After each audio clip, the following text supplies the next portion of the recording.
মাটির মানুষ মাঠের রাজা, বাজা নতুন বাদ্য বাজা, কাস্তে কোদাল লাঙ্গল জোয়াল দিয়ে, ফসলে তোর গানের ভাষা, উঠুক জেগে নতুন আশা নিয়ে, ভাই রে উঠুক জেগে নতুন আশা নিয়ে।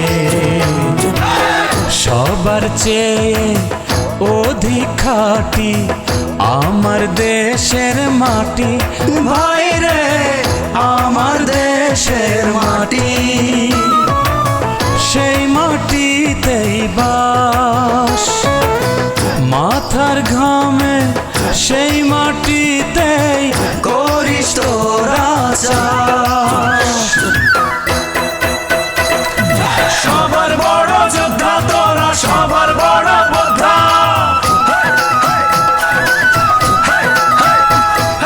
সবার বড় যোদ্ধা তোরা, সবার বড় যোদ্ধা তোরা, নেরে সবার শ্রদ্ধা তোরা, নে মাথা উঁচিয়ে।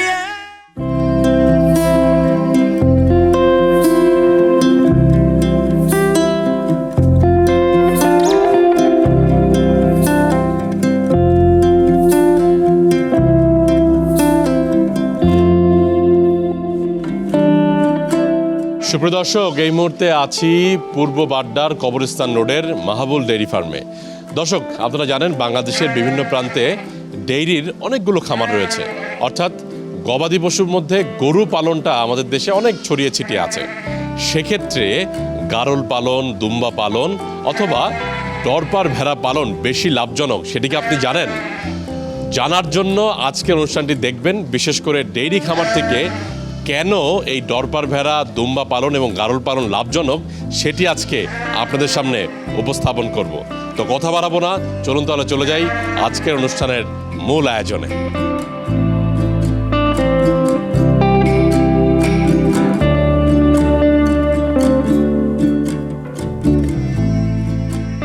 বহু প্রাচীনকাল থেকেই আমাদের দেশে ভেড়া পালন হয়ে আসছে।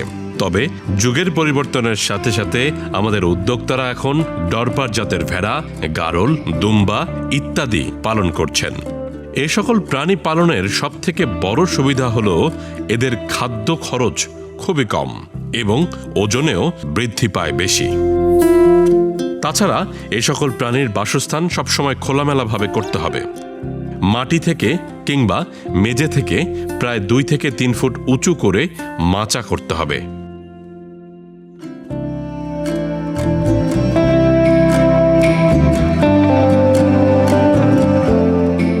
সুপ্রদর্শক, এই মুহূর্তে আছি মাহাবুল ডেইরি ফার্মে, যেটি পূর্ব বাড্ডা কবরস্থান রোডে অবস্থিত, এবং আমার সাথে আছেন উদ্যোক্তা। কি নাম ভাই আপনার?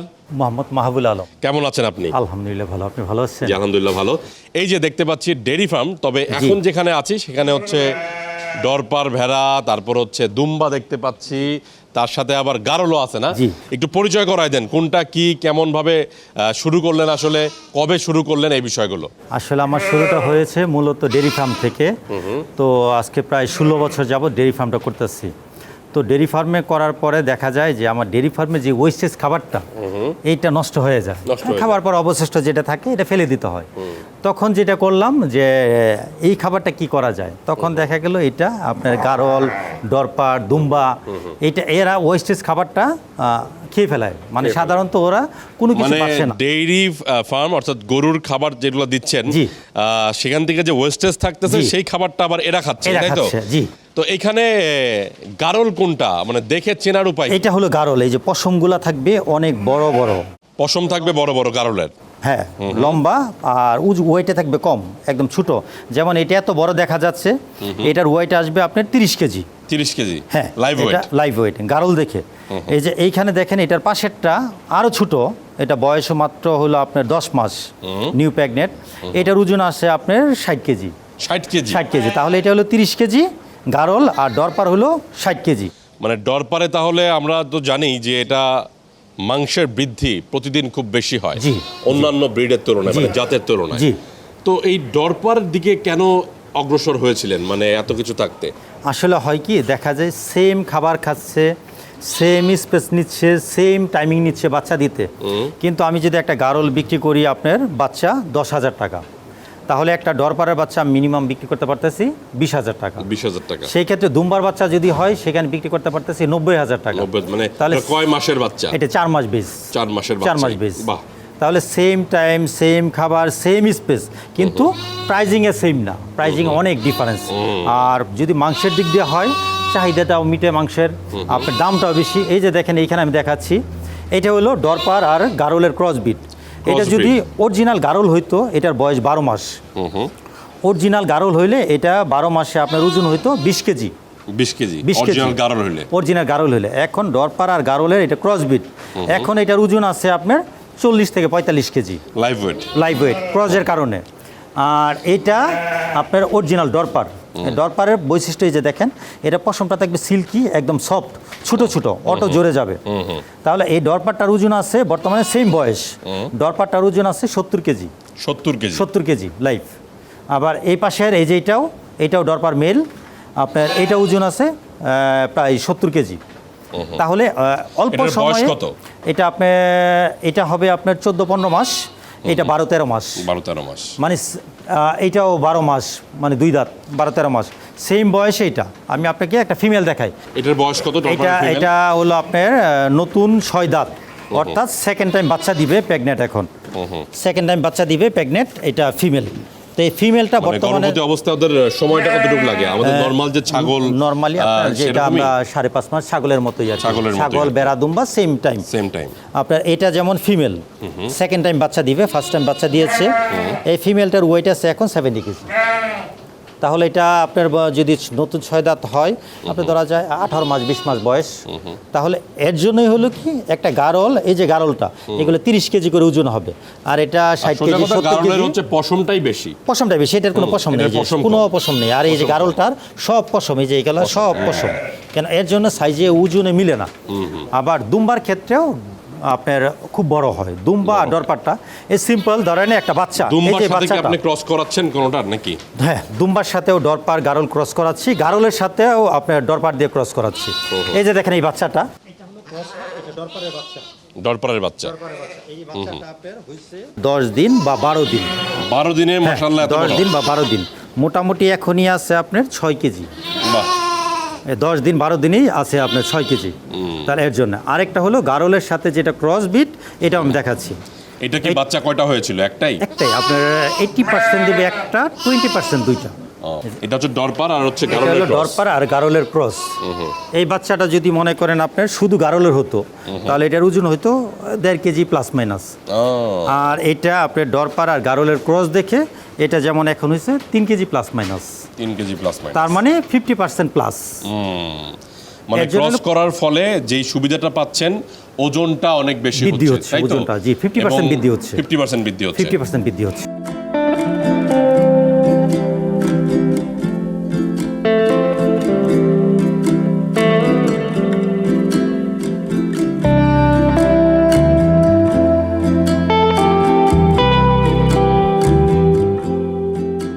ডরপার জাতের ভেড়ার ওজন বেশি হওয়ায় এই জাতীয় প্রাণীর খামার বৃদ্ধি পাচ্ছে। এখন আমাদের খামারিরা বেশ লাভবান এর খামার করে।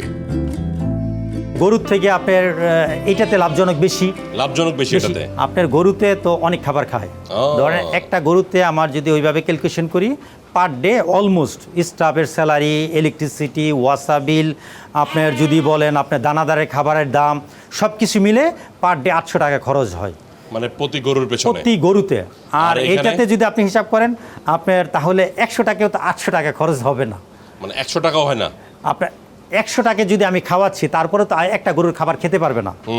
আর এটা তো গরু আপনার ময়লা ঘাস দিবেন খাবে না, লতা পাতা দিবেন খাবে না। আর এরা তো সব ধরনের খাবার খায়, এর জন্য এটা হলো সহজ। এইখানে আপনার ইনভেস্ট কম, প্রফিট বেশি।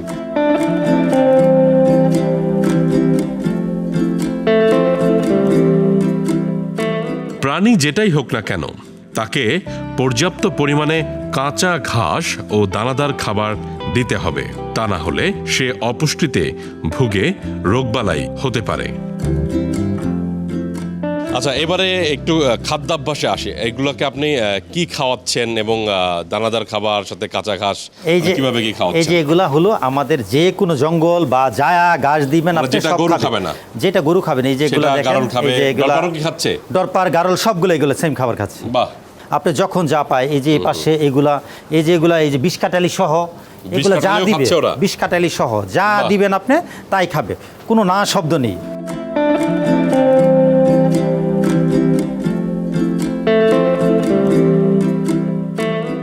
গারল, ডরপার ভেড়া উন্মুক্ত অবস্থাতেও পালন করা যায়।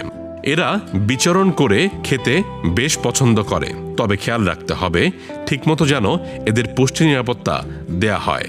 সবসময় আরেকটা বিষয় খেয়াল রাখতে হবে, খামারিকে নিয়মিত ভ্যাকসিনগুলো পর্যাপ্ত পরিমাণে যেন দেয়া হয় প্রাণীগুলোকে। বছরে 2 বার পিপিআর ভ্যাকসিনটা করতে হবে, কৃমিনাশকটা করবেন, আর আপনার কোনো টেনশন নেই। আর টেনশন নাই। আমরা পিপিআরটা দিলে আপনার 100 ml একটা বায়াল পিপিআর দেখা যায় 100 টাকা পড়ে। 100 টাকা? 100 টাকা। তো আমরা যদি ওইটাকে আপনি 100 টাকা দিতে পারি, তাহলে ওটা কি 1 সরকারি টাকা প্রতিষ্ঠান থেকে নিয়ে আসেন? সরকারি প্রতিষ্ঠান থেকে, মহাখালী থেকে। তো ওইখানে যদি হয় আপনার পার পিস পরে 100 টাকা পিপিআরে। আর আপনি কৃমিনাশক করলে এখানে ধরেন আপনি যদি ট্যাবলেট খাওয়ান 5 টাকা 7 টাকা, তো সব কিছু মিলে সর্বোচ্চ ধরেন আপনার 10 থেকে 15 টাকা খরচ হয় একটা বছরের ফুল কোর্স। ফুল কোর্স 2 টাকা যদি পিপিআর যায়, কৃমিতে 10 টাকা 12 টাকা, অলমোস্ট ধরেন আপনি 15 টাকার মতো 15 খরচ টাকা হলো almost। 12 মাসে। আর এটা যদি আপনি গরুতে যান, তাহলে গরুর যদি সব ভ্যাকসিন করতে যান, তাহলে মোটামুটি আপনার একটা গরুতে ধরেন সর্বনিম্ন আপনার 2000 টাকা প্লাস যাবে। কোথায় হলো 12 টাকা, কোথায় 2000 টাকা, কত গুণ বেশি বছরে।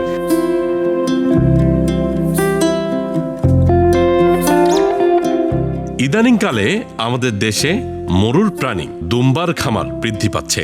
দেশের আবহাওয়ার সাথে এরা স্বাচ্ছন্দ্য বোধ করায় উদ্যোক্তারা এর পালন বৃদ্ধি করছেন ধীরে ধীরে।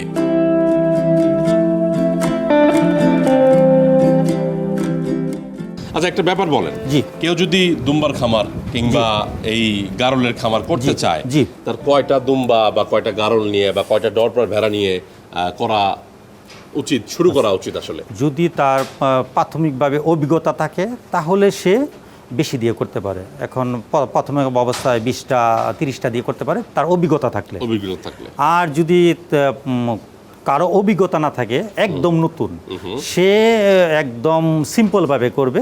যেমন আপনার 4টা ফিমেল, একটা মেল দিয়ে 5টা দিয়ে শুরু করতে পারে। সে পর্যায়ক্রমে এখান থেকে সে বুঝবে যখন যে এটার থেকে লাভবান বা বেনিফিট পাচ্ছে, তখন সে ধীরে ধীরে ধীরে পর্যায়ক্রমে বড় করবে।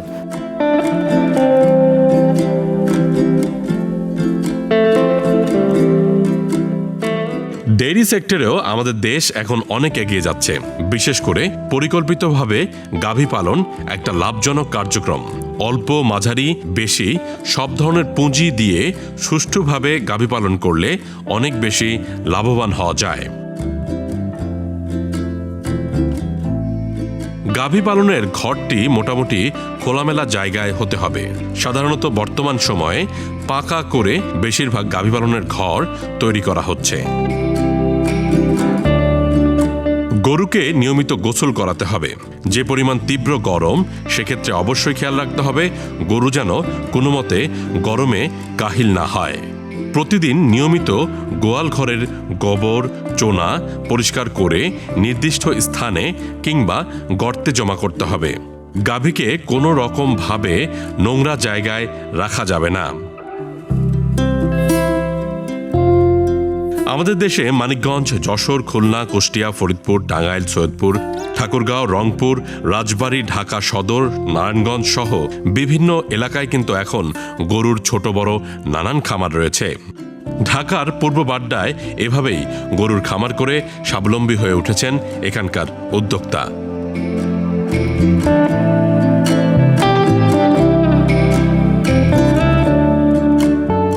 এই হচ্ছে আপনার গরুর খামার, তাই না? জি, এটা হলো ডেইরি ফার্ম। এখানে ডেইরি খামারে কতগুলো গরু আছে?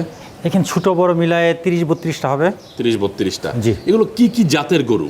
এটা হলো আপনার হলিস্টাইন ফিজিয়ান, অস্ট্রেলিয়ান, জার্সি, এই ফ্রিজিয়ান জাতেরই বেশি। মানে হলিস্টাইন ফিজিয়ানটাই বেশি। হলিস্টাইন ফ্রিজিয়ানই বেশি। তো এগুলোর দুধ উৎপাদন হয় কতটুকু করে? বর্তমানে সর্বনিম্ন আছে আমার কাছে 15 লিটার, সর্বোচ্চ আছে 38 লিটার। 38 লিটার? জি। ওটা দিনে কয়বার দোয়াচ্ছেন? ওইটা 3 বেলা দোয়াচ্ছি। 3 বেলা তিন দোয়াচ্ছেন? বেলা দোয়াচ্ছি। এদেরকে খাওয়াচ্ছেন কি কি? খাওয়াচ্ছি এগুলো এই আপনার কচুরি পেনা যেগুলো আছে আর কি, কচুরি পেনা, কিছু খড় আছে, কিছু খড় দিচ্ছি, আর বাকিটা দানাদার দিচ্ছি। তো এই খামারের যাত্রা শুরু হয়েছিল তো প্রথমে, সেটা কত সালে? এটা হলো আপনার 16 বছর রানিং চলে। 16 বছর running। 16 বছর। শুরু যখন করছিলেন তখন কয়টা গরু ছিল? আমি যখন শুরু করছি তখন 4টা গরু দিয়ে শুরু করছিলাম। কেউ যদি গরুর খামার শুরু করতে চায়, জি। তাহলে তার আসলে কিভাবে শুরু করা উচিত? আসলে পর্যায়ক্রমে যদি শুরু করে, আপনার ছোটো থেকে শুরু করাটাই ভালো। কেন? ডেয়ারি ফার্মে রিস্ক বেশি, আপনার রিস্কটা অনেক বেশি। যদি সে শুরু করে, প্রাথমিক যখন শুরু করবে, যদি সে নতুন হয় তাহলে সে একটু ক্রসবিট দিয়ে শুরু করবে।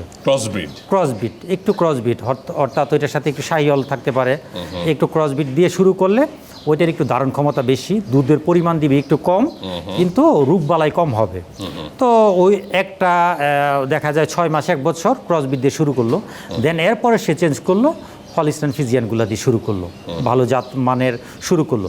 প্রথম পর্যায়ে যদি বেশি দুধের গরু দিয়ে শুরু করে ভালো জাতের, সেটা রোগবালাই বেশি হবে, ক্যালসিয়াম শর্ট হতে পারে, মিল্ক ফ্লেভার যেটা বলে আপনার মেস্টারিস হতে পারে। এই সমস্যাগুলো বেশি হয় ডেয়ারি ফার্মে। আমরা তো জানি পশু পাখি যেটাই পালেন না কেন, রোগবালাই তো থাকেই। তো রোগবালাইয়ের ক্ষেত্রে আপনি ভ্যাকসিনেশনগুলো কখন কিভাবে কি করছেন? ভ্যাকসিনগুলো করতে হবে, যেমন এলএসডি এইটা করতে হবে, এফএমবি যেটা খুরা রোগের বলে এটা করতে হবে, তরকা এটা করতে হবে। তো ডেয়ারি ফার্মে মূলত এই 3টা ভ্যাকসিন করা থাকলে আর কোনো সমস্যা হবে না। আর কিমনিটা তো এটা আপনি অবশ্যই আপনি কতদিন পর পর করছেন? আমরা যেমন ধরেন এই গাভীটা বাচ্চা দিচ্ছে, এখন এটা 1 মাস পর এটা কিমনি ডোজ করব। মানে বাচ্চা দেওয়ার 1 মাস পর? 1 মাস পর এটা কিমনি করলাম, কিমনিনাশক করলাম, এর পরের দিন কিমনিনাশক করার পরের দিন আমরা এটাকে করব লিভার টনিক করব। হ্যাঁ, পর দিন থেকে আমরা 4 দিন 5 দিন লিভার টনিক খাওয়াবো। লিভার টনিক কমপ্লিট হলে এটাকে দিব ক্যালসিয়াম কমপ্লিট হলে দেন দিব আপনার ভিটামিন। ফুল কোর্স কমপ্লিট ও স্বয়ংসম্পূর্ণ। আপনি এর অভিজ্ঞতাটা কোত্থেকে সঞ্চয় করেছিলেন? আসলে শুরু তো বললেন যে 16 বছর আগে করেছিলেন, মানে অভিজ্ঞতা যেটা বললেন, মানে কোথা থেকে সঞ্চয় করেছিলেন? আমি যখন এটা শুরু করি, আমিও সেম, আমি যখন নতুন ছিলাম, এটা যখন আমি 4টা গরু দিয়ে শুরু করি, তখন আমার 20 লক্ষ টাকা খরচ হয়েছে। আমার 1 বছরে আমার 20 লক্ষ টাকার ভিতর 3 লক্ষ টাকা ছিল, বাকিটা সব এই মাধ্যম যাদেরকে বিশ্বাস করছি, মিডিয়া যারা ছিল, সব শেষ করে দিছে।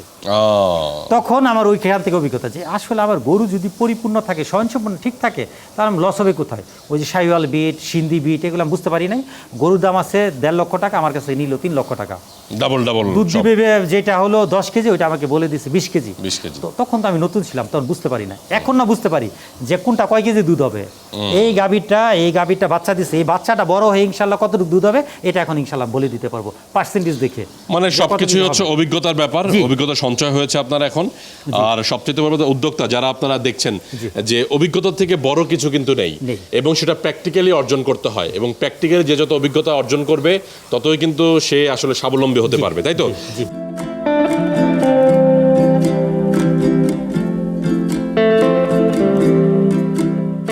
আর এইভাবেই আমাদের দেশ এখন প্রাণী সম্পদে স্বয়ংসম্পূর্ণ, যার কৃতিত্ব আমাদের সকল সচেতন মহলের।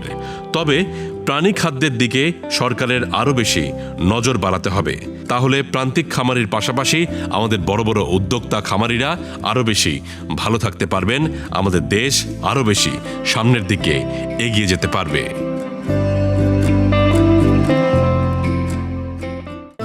মাথা উঁচিয়ে আমাদের দেশে বহু প্রাচীনকাল থেকেই গবাদি পশু পালন হয়ে আসছে। বিশেষ করে বাংলাদেশের বিভিন্ন প্রান্তে এখন ডেইরি সেক্টরে অনেক এগিয়ে যাচ্ছে আমাদের দেশ। অনেক উদ্যোক্তা, তারা ছোট পরিসরে হোক বড় পরিসরে হোক, তারা কিন্তু এই ডেইরি সেক্টরগুলো নিয়ে কাজ করছেন। দর্শক, আপনারা জানেন মাটির সুবাসের প্রতি পর্বে হাজির হই কৃষির নানামুখী বিষয় নিয়ে। তারই ধারাবাহিকতায় আজ পূর্ব বাড্ডা থেকে হাজির হয়েছিলাম গবাদি পশু এবং তার সাথে গারল, দুম্বা এবং ডরপার ভেড়া নিয়ে। বিশেষ করে ডেইরি সেক্টরে অর্থাৎ গবাদি পশু পালন থেকে ডরপার ভেড়া কিংবা গারল, দুম্বা পালন যে বেশি লাভজনক, সে বিষয়টা আপনাদের সামনে আজ তুলে ধরলাম। কেননা আমাদের দেশে প্রচুর কাঁচা ঘাস হয়, তবে ঢাকা শহরে যে সকল খামার রয়েছে সেখানে কাঁচা ঘাসের খানিকটা স্বল্পতা রয়েছে। সেক্ষেত্রে গারলের খামার হতে পারে একটি ভালো উদাহরণ এই ঢাকা শহরের কিংবা এর আশপাশে যেখানে ঘাস কম সেখানে পালন করার ক্ষেত্রে। দর্শক, এভাবেই হাজির হয়েছিলাম আজকে এই সকল বিষয় নিয়ে। আগামী পর্বে আবারও হাজির হব নতুন কোনো বিষয় নিয়ে। ততক্ষণ পর্যন্ত ভালো থাকুন, সুস্থ থাকুন, এটিএন বাংলার সাথেই থাকুন। সবার